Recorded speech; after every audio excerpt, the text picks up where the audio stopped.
주식 투자 심플하게 충분하게 스텝스. 안녕하십니까, 스텝산사입니다. 오늘이 지금 12월 23일인데요. 제가 스텝스 채널을 좀 보다 보니까 제가 이 채널을 통해서 구독자분들하고 얘기를 시작한 지가 이제 거의 만 1년이 다 돼 갑니다. 그리고 이제 요게 아마 나가는 날이 12월의 거의 마지막일 거라서 아마 요 영상이 12월의 마지막이 될 텐데, 오늘 제가 지금 뭘 하려고 하냐면, 그동안 좀 제가 이런저런 얘기 많이 했었잖아요. 이런저런 얘기를 한 것에 대한 리뷰랄까? 뭐 반성도 되고요. 이런 것들을 좀 해보는 시간을 갖도록 하겠습니다. 뭐 특집까지는 아니고 그냥 편안하게 이 사람이 도대체 1년 동안 무슨 얘기를 했는지, 그리고 얘기의 결과는 어땠는지 좀 봐주시고, 이제 앞으로 이 사람 얘기를 들어야 될지 말아야 될지 그런 생각도 해보시면 좋을 것 같아요. 좀 보면서 말하겠습니다. 데이터를 제가 갖고 왔는데요. 제가 보니까 보잉, 뭐 JP 모건 뭐 이렇게 쭉 얘기를 했습니다. 보잉부터 제가 보면은, 보잉을 제가 작년 말 맨 처음으로 찍었고 그때 주가가 214달러였습니다. 요게 처음에 좋았어요. 3월 달에 250달러까지 넘어서 되게 수익이 좋다가 지금은 202달러입니다. 전 이제 어떻게 평가를 하려고 하냐면, 제가 얘기를 하고 한 10%쯤 5% 10% 오른 종목인데 그 다음에 빠져서 지금 그때보다 낮은 종목은 세모라고 평가를 하려고 합니다. 이 종목은 세모고요. 저는 보잉을 지금 어떻게 해야 될 것 같냐면, 보잉 같은 종목은 지금 정도 주가에서도 아직 매력이 있다고 생각을 합니다. 얘는 어차피 미국이 방산을 하고 상업용 비행기는 사실 작년에 생각했던 건 올해 코로나가 끝날 거고 상업용 비행기의 발주가 많이 나올 거라고 생각했던 건데, 계속 나왔잖아요. 그래서 계속 딜레이가 되고 있지만 이 회사의 기본적인 펀더멘탈에는 잘 문제가 없다라고 보입니다. 그 다음에 제가 말씀드렸던 종목이 JP 모건이더라고요. 요거는 되게 잘 됐습니다. 동그라미를 제가 주고 싶고요. 제가 말씀드렸던 게 1월 14일인데 127달러였고요. 그게 최고가는 170달러까지 갔었고, 어제 그러니까 촬영하는 전날 밤 종가가 157달러입니다. 이거는 그냥 제가 수완 1에도 이거 포함을 시켰던 종목이고요. 수완 2에도 포함을 시켰던 종목이고, 미국에서 제일 큰 은행이면서도 세계에서도 제일 크고 가장 우량한 은행입니다. 배당도 잘 주고 자사주 매입도 많이 하기 때문에 이런 종목 혹시 갖고 계신 분 있으시면 뭐 그냥 갖고 있으셔도 될 것 같다는 생각을 하고요. 그 다음으로 얘기했던 게 에어비앤비인데, 에어비앤비는 제가 2번 얘기했어요. 한 번은 보니까 2월 9일에 얘기를 했고, 그 다음에 업데이트라는 차원에서 8월 30일에 얘기를 했습니다. 2월 9일은 타이밍이 아주 좋진 않았던 것 같아요. 그때 200달러였습니다. 에어비앤비가.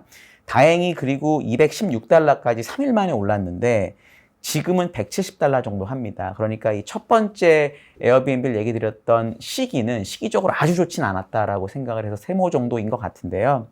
다행스러운 거는 제가 그 다음에 얘기했던 8월 30일에는 그때 에어비앤비 주가가 156달러 정도 했었고, 말씀드린 대로 그 이후에는 207달러까지 잘 가고 지금 170달러 정도 하니까 요거는 괜찮았던 것 같아서, 에어비앤비처럼 2번 얘기하는 종목은 제가 특별히 좀 장기적으로 봤을 때 좋은 종목이 아닐까라고 생각하는 겁니다. 얘도 사실은 아까 보잉처럼 코로나가 끝나고 호텔 많이 가고 여행 많이 하고 이런 거였는데, 얘는 그래도 그나마 주가가 좋았던 건 미국의 현재 소위 말하는 액티비티라고 하죠. 그 상황을 보면 2021년 수치가 2019년에 거의 85%까지 올라와 있거든요. 그러니까 미국 내에서의 액티비티는 많이 살아났기 때문에 이런 기업들은 상대적으로 좋았고, 특히 에어비앤비는 현금 흐름이 워낙 좋거든요. 그러니까 에어비앤비 써보시면 아시지만 제가 에어비앤비 예약을 하고 돈을 미리 냅니다. 에어비앤비는 그 돈을 받아요. 그리고 숙박업소에 주냐? 안 줘요. 언제 주냐? 제가 에어비앤비를 쓰고 나온 다음에 줍니다. 그 기간이 꽤 되거든요. 그동안 돈을 갖고 있는 거죠. 근데 이 회사가 계속 성장을 하고 있으니까 예약은 계속 늘어나고 돈은 나중에 주니까 회사가 현금 흐름이 아주 좋죠. 이런 흐름이 조금 더 지속이 될 것 같기 때문에 되게 전 우량한 기업이라고 생각을 하고 있습니다.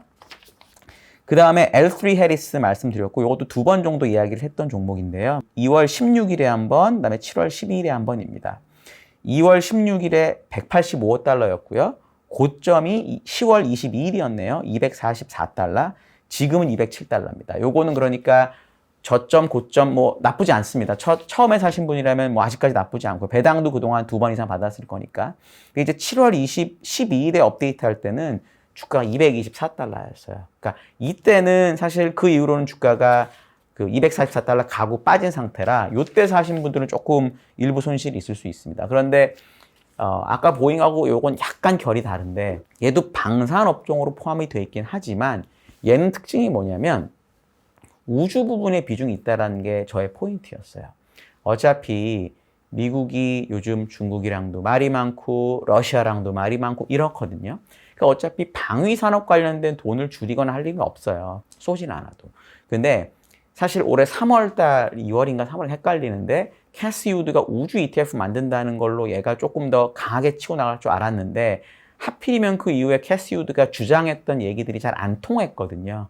그러면서 우주 ETF도 별 볼 일이 없어졌는데 얘는 방산이라는 것에다가 우주를 같이 갖고 있어서 장기적인 측면에서 방산에다가 성장을 갖고 있다는 점이 좀 긍정적으로 보일 수 있을 것 같아요. 다만 제가 이거를 9월인가 10월인가 이제 9월인 것 같아요. 뭔가 하면서 이 종목을 저희 월간에서 빼긴 했었는데 장기적으로는 여전히 매력적인 회사다라고 저는 보고 있습니다.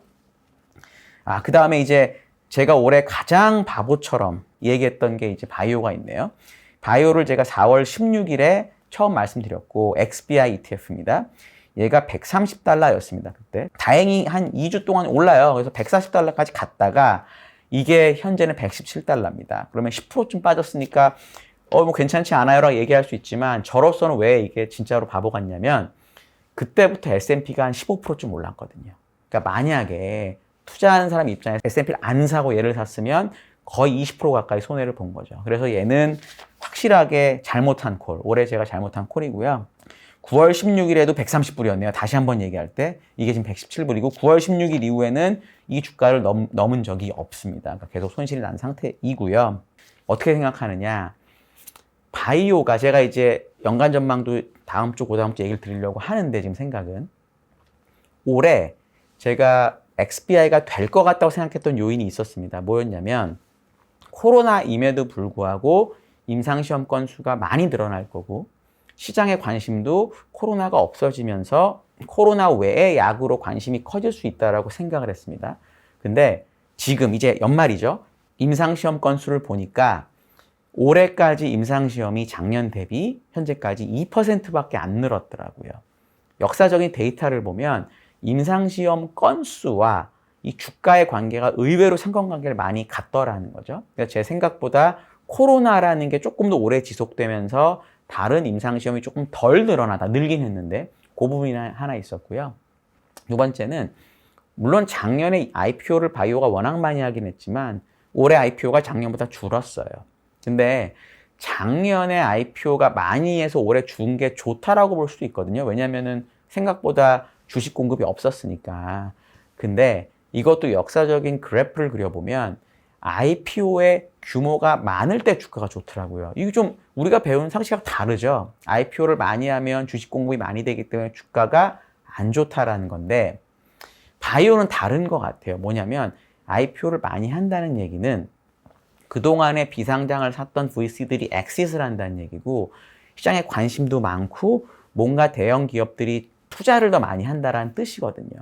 근데 올해는 작년보다 IPO가 줄었으니까 그동안 돈을 많이 썼던 VC들 이런 쪽에서 돈을 올해는 신규로 덜 썼다는 거고 상장사로만 보면 돈 많이 번 대형사들이 더 인수를 많이 안 했다고 보는 게 맞거든요. 그래서 저는 올해 IPO 줄었던 것도 이유가 됐다고 봅니다. 정상적이라면 내년에 임상시험 건수가 더 늘어나야 되고요. IPO도 다시 회복을 해야 됩니다. 그러면은 바이오는 미국이라는 나라의 특징을 봤을 때 내년에는 정말 한번 좋게 볼 수 있지 않을까라는 기대를 저는 하고 있습니다. 그 다음에 이제 뉴코를 얘기했군요. 철각 4월 22일에 얘기했는데 요거는 괜찮게 잘 됐습니다. 4월 22일에 80달러였고요. 보니까 8월 13일에 고점을 찍었는데 126달러 정도 됐었고요. 지금은 113달러 정도 합니다. 그러니까 요거는 뭐 언제 사셨어도 웬만하면 수익이 났을 것 같고 뉴코는 철강사인데요.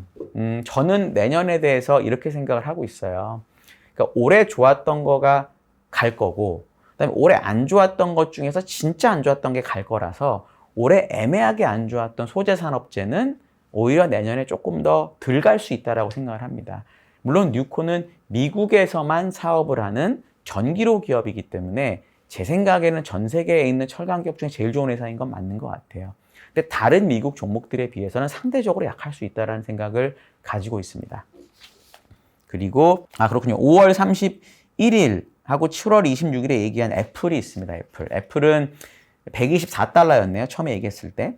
그리고 고점이 180달러였고 어제 176달러로 끝났습니다. 애플은 뭐 여전히 너무너무 좋은 회사이고요. 제가 만약에 주식을 할 수 있고 우리 애들도 주식을 하는 게 문제가 없으면 저는 애플을 아마 매달 샀을 것 같아요. 그냥 뭐 주가 물론 그리고 고점에 물릴 수도 있지만 기본적인 이 브랜드 파워가 있고요. 그리고 우리는 계속 애플을 핸드폰 회사라고 생각을 하잖아요. 스마트폰 회사라고.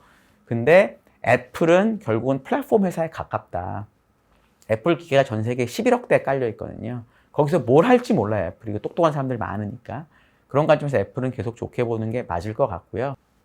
또 하나는 제가 최근에 어떤 책을 하나 보고 있는데 네덜란드 사람이 한 2년 전에 쓴 책이에요. 그러니까 유럽 사람이잖아요. 미국 사람을 약간은 그래도 좀 뭐랄까 자기네 옛날 뭐 좀 과하게 말하면 일하는 사람으로 보던 사람들이 유럽엔 많은데 그 사람들도 거기에 있는 최신 기술의 예를 뭐로 들고 있냐면 아이팟, 아이패드, 아이폰으로 들고 있더라고요. 그래서 저는 보면서 야 진짜 이 애플이라고 하는 브랜드가 세계에 얼마나 많이 퍼져 있는지 알겠다라는 생각도 했습니다. 애플은 물론 매매를 잘 하시는 분은 매매하시면 되는데 일반인이라면 그냥 가지고 계시면 가장 마음이 편한 종목이고요. 또 가장 최근에 AAA로 올라갈 수 있다는 얘기도 나왔습니다. 올라간다면 마이크로소프트, 존슨앤존슨에서 세 번째로 올라가는 기업이 됩니다. 그 다음에 이제 하반기 전망 때 얘기했던 종목들이 있네요. 여기서 또 하나 제가 잘못했던 게 있는데 일단 반도체는 뭐 좋았어요. TSMC는 물론 11월에 얘기한 거지만 얘도 나쁘지 않고 XSD 같은 이 중소형 반도체 ETF는 170달러였는데 250달러까지 올랐었고 지금도 240달러니까 이건 수익이 아주 많이 났습니다. 저는 반도체 계속 좋을 것 같고요. 특히 TSMC는 11월 15일에 제가 처음 얘기했는데 118달러, 고점은 125달러, 지금 121달러. 한 달 지났으니까 이 정도면 저는 괜찮은 것 같아요. 그래서 반도체는 지속적으로 뭐 필라델피아 반도체 인덱스를 사시던 제가 11월 중순에 얘기했던 TSMC를 사시던 XSD 같은 중소형 ETF를 사시던 어떤 것도 괜찮다라고 생각을 하고요. 중국이 문제입니다. 중국이 제가 얘기를 했었는데 거의 뭐 30%씩 다 빠져 있습니다. 그때는 저희가 중국 담당자가 없었고 지금 저희 중국 담당한 정재영 위원이 있잖아요. 제가 정영권한테 물어봤습니다. 어떻게 생각을 하느냐. 이번에 정영권이 내년 전망도 얘기를 했는데 일단 규제나 지금 사실 주가가 제일 많이 빠진 건 규제가 거의 다거든요.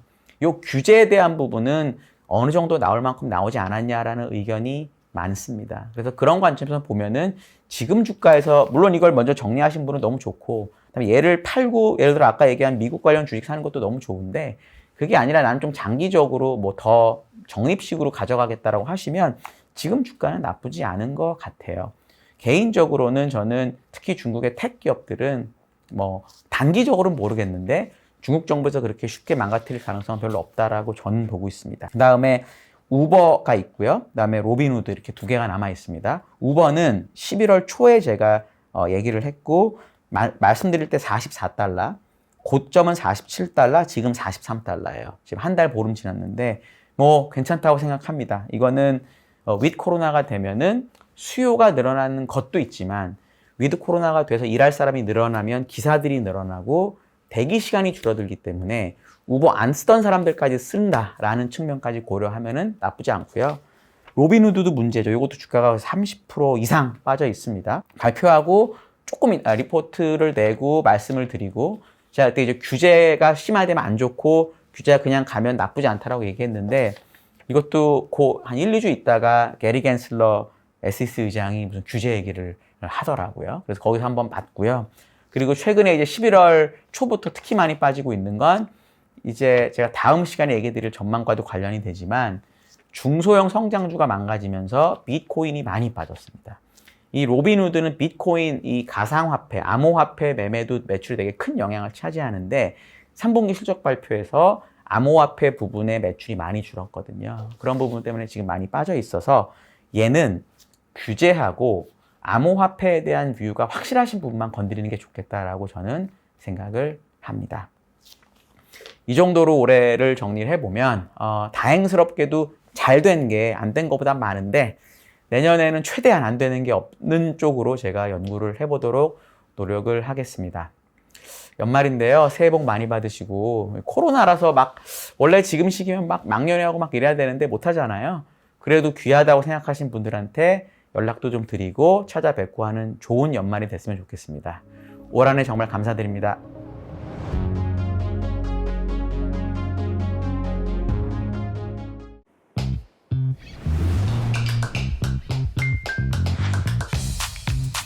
자유롭게